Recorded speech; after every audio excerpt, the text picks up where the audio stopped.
আসসালামু আলাইকুম এভরিওয়ান। আমাদের সিংড়ুল বাজারের অবস্থা এখন আমি আপনাদেরকে দেখাবো। এটা হচ্ছে পুরাতন যেই পুকুরটা ছিল, এটা মাটি ভরানোর পর এই অবস্থা এখন।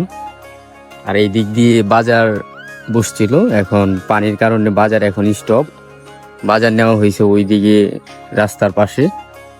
এখন যারা বাজারে আসবেন ওই রাস্তার বসে ওই দিক দিয়ে আসবেন।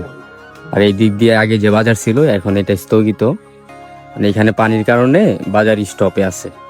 আর এই দিক দিয়ে তো মাটি ভরানোর কাজ প্রায় কমপ্লিট। এই দিক দিয়ে আমি দেখাই আপনাদেরকে, বৃষ্টির পানি হয়ে রাস্তার উপরে উঠে গেছে আর কি। এখন বাজার যেটা আছে এখন টোটালি এটা স্টপ। আর বাজার এখন ওই দিক দিয়ে ওই মাথায় চৌরাস্তার মোড়ে বাজার বসে।